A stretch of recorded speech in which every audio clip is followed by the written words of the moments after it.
Hello అందరికీ welcome back to the channel. Aditya Infotech limited గురించి discuss చేద్దాము. ఈ కంపెనీ ఏంటంటే వీడియో సెక్యూరిటీకి సంబంధించిన ప్రోడక్ట్ లైక్ సీసీటీవీ కెమెరాస్ అవ్వచ్చు, స్మార్ట్ వైఫై కెమెరాస్ అని, 4G కెమెరాస్ అని, ఏఐ పవర్డ్ కెమెరాస్ అని, ఇలా 3000 డిఫరెంట్ ప్రోడక్ట్ని వీళ్ళు మ్యానుఫ్యాక్చరింగ్ చేసి డిస్ట్రిబ్యూటర్స్ ద్వారా సెల్ చేస్తుంటారు. అండ్ ఈ ప్రోడక్ట్ని వచ్చేసి వీళ్ళు CP Plus అనే బ్రాండ్ నేమ్ మీద సెల్ చేస్తుంటారు. అండ్ దీంతో పాటు వీళ్ళు 550+ సిటీస్ అండ్ టౌన్స్లో అయితే వీళ్ళ ప్రోడక్ట్ని అయితే సెల్ చేసినట్టు చెప్తున్నారు. అండ్ 1000+ డిస్ట్రిబ్యూటర్స్, 2000+ సిస్టమ్ ఇంటిగ్రేటర్స్ ద్వారా వీళ్ళ ప్రోడక్ట్ని సెల్ చేయడమే కాకుండా 41 ఆఫీసెస్, 13 సర్వీస్ సెంటర్స్తో పాటు 10 బిగ్ వేర్ హౌసెస్ ఉన్నట్టు చెప్తున్నారు.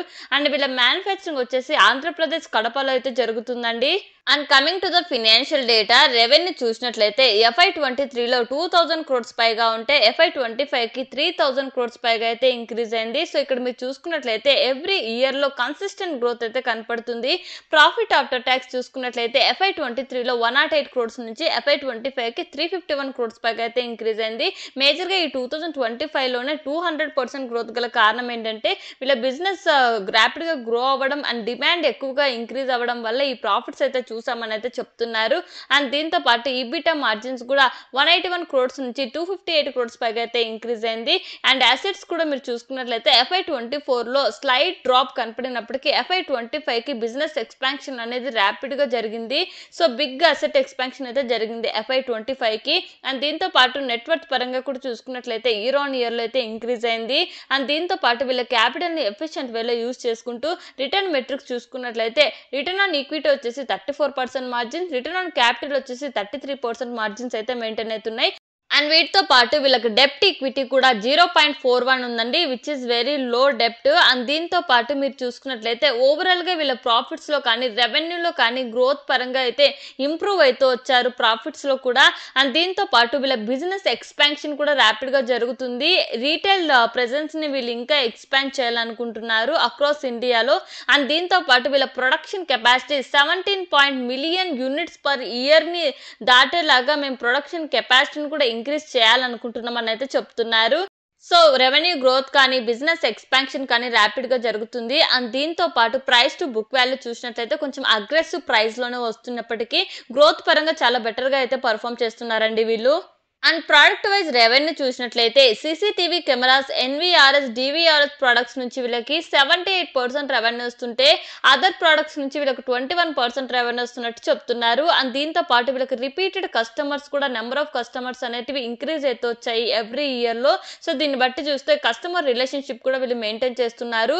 అండ్ దీంతో పాటు మీరు ప్రోడక్ట్ వైజ్ అంటే బ్రాండ్ వైజ్ మీరు చూసినట్లయితే CP Plus బ్రాండ్ నుంచి వీళ్ళకి ఆల్మోస్ట్ 68% రెవెన్యూ వస్తుంటే ఈ దాహువా బ్రాండ్ నుంచి వీళ్ళకి 28% రెవెన్యూ వస్తున్నట్టు చెప్తున్నారు.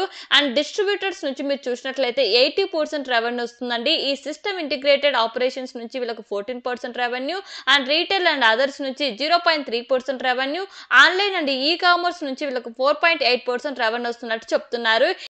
And as per document there is no peers for this company అండి. ఆదిత్య ఇన్ఫోటెక్ IPO డీటెయిల్స్ విషయానికి వస్తే జూలై 29న ఓపెన్ అయ్యి 31st క్లోజ్ అవుతుంది. ఫేస్ వాల్యూ వచ్చేసి 1 per share, ప్రైస్ బ్యాండ్ వచ్చేసి 640 to 675 per share, lot size వచ్చేసి 22 shares. IPO ద్వారా వీళ్ళు 13 crores రైజ్ చేస్తుంటే 500 crores వచ్చేసి ఫ్రెష్ ఇష్యూ, ఆఫర్ పర్ షేర్లో వచ్చేసి 800 crores వస్తున్నారు. అందులో రీటైల్ మినిమం లాట్ వచ్చేసి 14,850 అండ్ మిగతా డీటెయిల్స్ మీరు స్క్రీన్లో అబ్జర్వ్ చేయొచ్చు.